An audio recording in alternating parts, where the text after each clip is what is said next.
sulit tentunya di saat ini di masa kondisi pelemahan rupiah terhadap dolar. Kalau dari Anda strateginya Pak Toto di alat kesehatan, bagaimana kiranya dalam menyikapi kondisi-kondisi seperti ini? Kalau dari kami sebetulnya strateginya kita selama ini lebih banyak meningkatkan TKDN.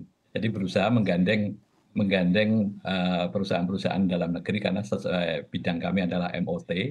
Itu ternyata pemain-pemain di dalam negeri untuk material-material itu tuh sangat banyak, sehingga kita berusaha meningkatkan supaya impornya tuh makin sedikit kan gitu, supaya pengaruh ke harganya tidak cukup signifikan. Saya kira itu yang kalau dari ininya kami. Oke, baik. Kalau misalnya kita kaitkan dengan kinerja di perusahaan atau di bidang Anda, Pak Toto, kiranya apakah juga akan turut mengiris margin dan juga nantinya akan berdampak cukup negatif ke kinerja perusahaan Anda, Pak Toto? Kalau dalam perusahaan kami tetap kalau dolar ini akan berkepanjangan pasti akan menggerus margin ya, walaupun mungkin nggak begitu banyak tadi seperti kalau kita mau menaikkan harga mungkin naiknya hanya sekitar 10% kan gitu. Kalau memang sekitar dolarnya hanya sekitar 16 ribuan, tapi kalau udah sampai ke atas 17 ribu ya kita sangat khawatir juga. Mudah-mudahan ini ada tadi dari pemerintah supaya untuk menahan gejolak dolar ini gitu, supaya benar-benar industri kesehatan ini bisa diperhatikan penuh banget dengan pemerintah. Oke, yang Anda khawatirkan rupiah bisa melaju hingga 17.000 begitu ya pelemahan terhadap dolar, yang mana juga mampu menggerus ataupun berkontribusi negatif terhadap kinerja di perusahaan Anda. Kalau misalnya kita bicara terkait kolaborasi yang tentunya bisa dilakukan oleh bidang Anda, perusahaan Anda dengan pemerintah, kiranya kolaborasi seperti apa yang ingin diciptakan Pak Toto? Sebetulnya kalau untuk alat kesehatan pemerintah selama ini udah banyak sekali kebijakan dengan mengeluarkan begitu suatu alat atau TKD-nya udah di industri udah tinggi, pemerintah untuk pengadaan pemerintah itu udah melarang untuk impor. Ini sebetulnya lebih ditingkatkan dan pembinaan-pembinaan ke industri-industri yang ada di dalam negeri harus lebih diperhatikan lagi kan gitu ya, lebih ditambah lagi supaya hasil alat-alat kesehatan ini atau juga mengajak para PMA tadi yang berteknologi memang sampai saat ini belum banyak yang bisa dilokalkan. Nah itu kalau PMA itu mau investasi di sini, ini sangat mendukung juga untuk menurunkan harga atau menstabilkan harga supaya tidak naik. Oke, baik. Kalau dari Vaskes, Pak Ing, seberapa persen atau secara persentase berapa persen kiranya di Vaskes-Vaskes yang Anda lihat dan juga Anda amati, bahkan di Vaskes Anda sendiri, penggunaan dari alkes-alkes buatan domestik ataupun lokal?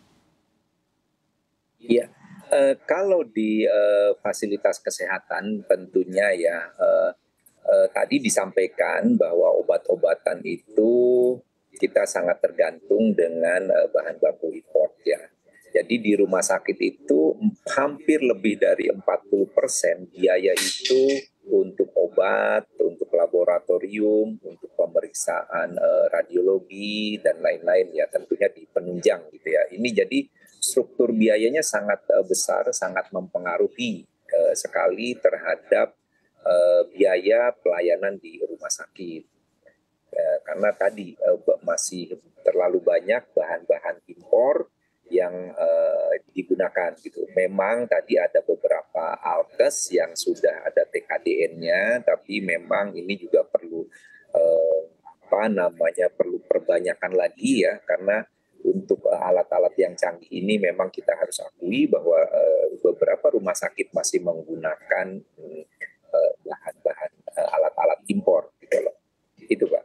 Oke, baik. Pak Iing, kalau kita pahami bersama semenjak pandemi COVID-19, kepekaan, kewaspadaan masyarakat terhadap kesehatan makin tinggi. Apakah dengan tentunya begitu ya, dengan kondisi yang terjadi saat ini berpengaruh pada ketersediaan obat dan juga berbagai macam hal lain, ini juga Anda lihat akan menurunkan kewaspadaan masyarakat tersebut sejak, kalau kita pahami, sejak masa pandemi COVID-19? Iya, setelah selesai masa pandemi COVID, kita akui di fasilitas kesehatan angka kunjungan pasien untuk berobat itu sangat tinggi, Pak. Sangat tinggi. Nah, kita bisa dapat data juga dari klaim BPJS juga meningkat, klaim asuransi swasta juga meningkat. Artinya penggunaan fasilitas kesehatan ini dimanfaatkan oleh pasien kunjungannya sangat tinggi. Dan kita tahu di bulan-bulan terakhir ini kita di Vaskes banyak demam berdarah, ya, terus juga ISPA dan lain-lain. Nah, ini mengakibatkan pasokan obat-obatan juga kita harus perhitungkan dengan baik sehingga fasilitas kesehatan tidak kekurangan untuk obat-obatan ataupun bahan medis habis pakainya, Pak.